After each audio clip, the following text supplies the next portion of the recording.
오늘도 귀한 날 주신 하나님께 감사를 드립니다. 오늘 하나님께서 우리에게 주시는 말씀은 사도행전 6장 1절에서부터 7절까지의 말씀입니다.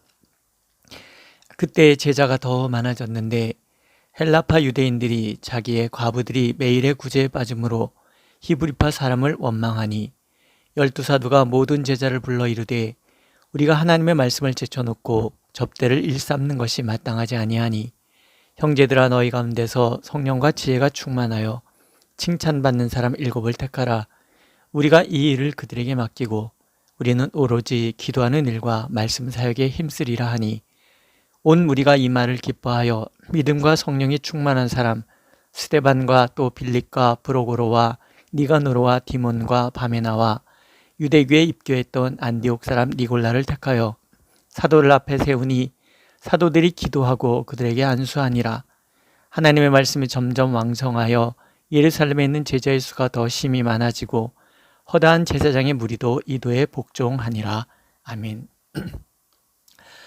전 가끔 교회는 유리잔과 같다는 생각을 합니다. 조심스럽게 다루지 않으면 깨지는 유리잔처럼 교회 또한 조심스럽게 대하지 않으면 쉽게 깨지고 흔들리는 곳이라는 생각 때문입니다. 오늘 본문에 보면 예루살렘 교회에 문제가 생겼습니다. 문제의 원인은 원망과 분파입니다. 그 구성원은 헬라 지역에서 태어난 예루살렘에 거주하는 유대인들과 본토에서 나고 자란 히브리어를 쓰는 유대인이었습니다. 문제는 예루살렘 교회의 성도가 늘었기 때문에 발생합니다. 우리가 앞에서 읽은 것처럼 이미 이때 예루살렘 교회 성도는 대략 8천을 넘었다고 봅니다. 그 인원을 12사도가 다 돌보기에는 너무나 많은 숫자입니다. 그래서 사소한 것에 문제가 발생을 합니다. 매일의 구제가 골고루 돌아가지 않았던 것 같습니다. 근데 원망은 헬라파에서 터져나옵니다. 아마도 사도들 모두가 히브리파 유대인이었기에 상대적으로 박탈감을 느꼈기 때문이었을 것입니다. 그렇다면 이 원망의 원인은 불신이었을 것입니다. 교회 공동체에서 생활하다 보면 상대적으로 소외감을 느낄 수 있습니다. 그때 나도 모르게 튀어나오는 원망을 잘 다스릴 필요가 있습니다. 성숙한 공동체라면 그 원망을 잘 끌어안고 다독일 수 있지만 그렇지 않을 경우에는 교회에 큰 시험이 오기 때문입니다. 사도들이 이 문제를 해결하기 위해 나섭니다. 먼저 그들의 원망이 사도들이 모두 히브리파 유대인이었기에 헬라파 지도자가 없다는 것이 그들에게 상대적인 박탈감을 주었고 그것이 지도자에 대한 불신으로 번졌다는 것을 알아냅니다. 두 번째는 이런 문제의 원인이 사도들의 업무가 과중했다는 것, 그리고 교회의 본질인 말씀과 기도에 소홀할 수밖에 없는 구조에 있었다는 것을 파악을 합니다. 그래서 이 문제를 해결하기 위해 두 가지 해결책을 제시하죠. 먼저는 목회의 영역과 행정의 영역을 구분하는 것입니다. 사도들은 말씀과 기도에 전념하고 집사들을 세워 접대에 전념하게 합니다. 이유는 한 가지지요. 구제와 봉사의 영역이 교회 공동체에서 매우 중요한 일이지만 우선순위는 말씀과 기도가 바로 서야 한다는 것을 알았기 때문입니다. 오늘날 교회들도 보면 목사들의 일이 너무 많습니다. 목회에 전념해야 할 목사들이 행정에 치이는 경우가 너무 많죠. 교회 안에 있는 성도들이 행정에 있어서는 더 경륜도 깊고 지혜로운데도 그들의 경륜을 살리지 못하는 교회의 수직적인 분위기 때문에 그럴 것입니다. 결국 목사들의 과중한 업무는 교회의 근간이 되는 기도와 말씀이 부족한 상태에 빠지게 합니다. 영적 전쟁의 한복판에 선 교회가 말씀과 기도가 취약해진다면 그 싸움에서 실패하는 것은 너무나 분명한 일일 것입니다. 사도들은 교회의 분란의 이유가 자신들이 말씀과 기도에 전념할 수 없는 과중한 업무에 있었다는 것을 깨닫고 과감히 목회의 영역과 행정의 영역을 구분하여 사도들은 목회에, 집사들은 행정에 전념토록 바꿉니다. 두 번째는 공정의 문제를 해결하지요. 7명의 집사를 뽑습니다. 그런데 잘 보시면 그들의 이름은 모두 헬라식입니다. 왜 이렇게 했을까요? 헬라파 유대인들의 불만이 상대적인 박탈감, 곧 자신들의 의견을 반영해 줄 수 있는 지도자가 그들 가운데 없었다는 것을 간파했기 때문입니다. 생각해보면 매일의 구제에 빠진 것이 어찌 헬라파에서만 있었겠습니까? 12명의 적은 사도로 8천이 넘는 성도들을 살피자니 그런 구멍이 생겼던 것이 아니겠습니까? 하지만 사도들이 모두 히브리파라는 것이 그들에게 상대적인 박탈감을 주고 그래서 원망하게 만들었다는 것을 본 것입니다. 어쩌면 이것은 또 다른 문제, 히브리파 유대인들의 불만을 야기시킬 수도 있는 문제였습니다. 그러나 사도들은 과감하게 헬라파에서만 새로운 지도자들이 나오도록 합니다. 그래야 상대적 박탈감에서 오는 원망을 없앨 수 있다는 것, 또 그것이 상처받았을 헬라파 유대인들을 위로하는 것이라고 판단했기 때문입니다. 5절을 보면 온 무리가 이 말을 기뻐했다고 합니다. 헬라파든 히브리파든 사도들의 결정이 공정하다고 받아들였다는 뜻이지요. 원망이라는 약함이 보였지만 성숙한 공동체의 지도자와 성숙한 교회 분위기가 교회의 위기를 멋지게 극복하는 장면입니다. 말씀과 기도가 살아있는 공동체는 성숙한 공동체입니다.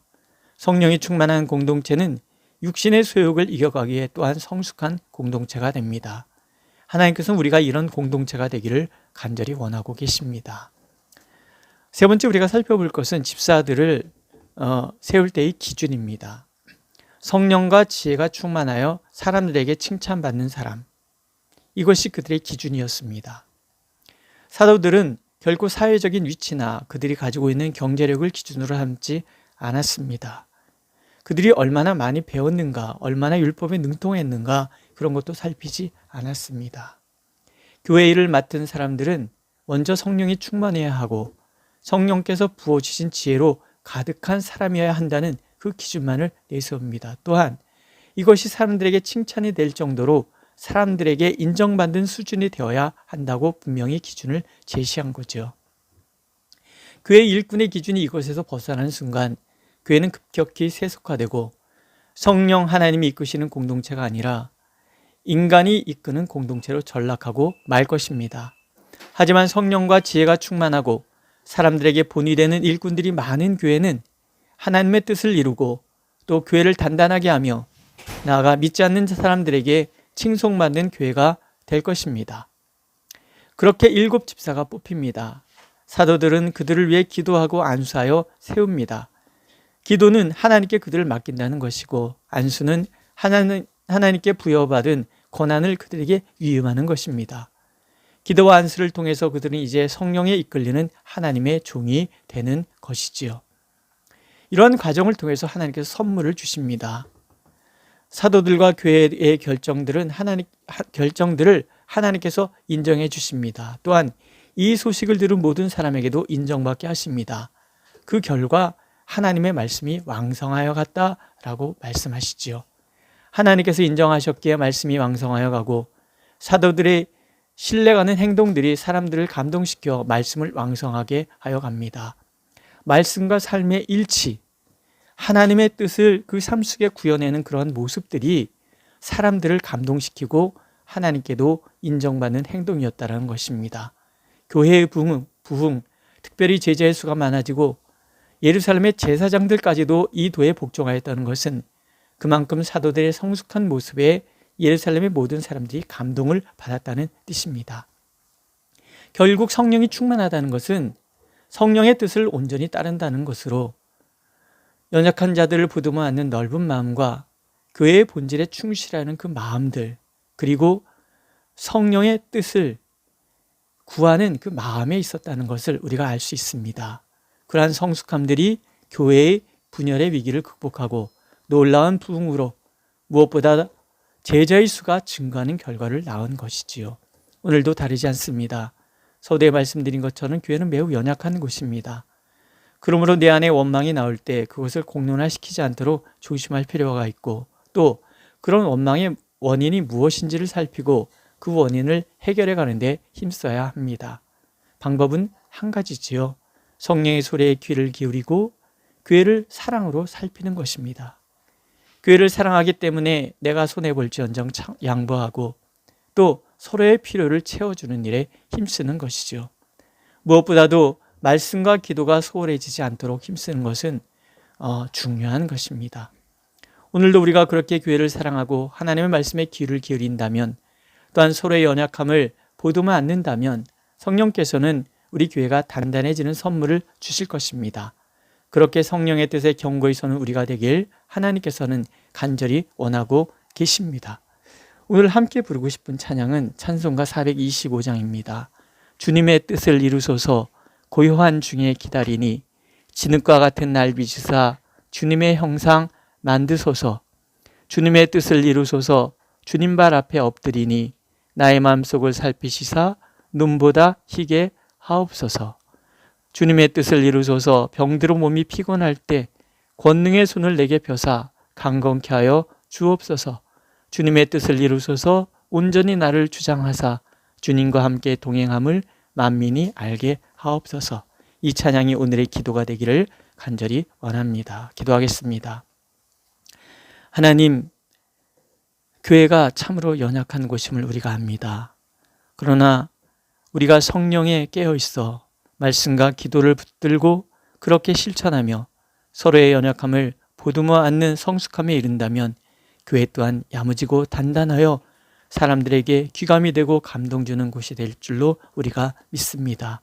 오늘도 우리 가운데 친히 오셔서 교회가 주님 안에서 견고히 서가되 서로가 서로를 존중하는 교회, 무엇보다도 평신도들이 더욱 힘써 주님의 몸된 교회를 사랑하고 일으켜가는 데 앞장서는 교회 되도록 하나님 축복하여 주시옵소서. 예수님의 이름으로 기도드렸습니다. 아멘.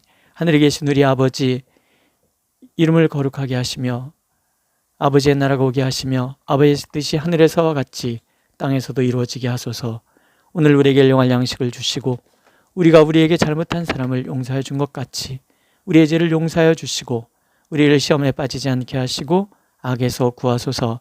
나라와 권능과 영광이 영원히 아버지의 것입니다. 아멘.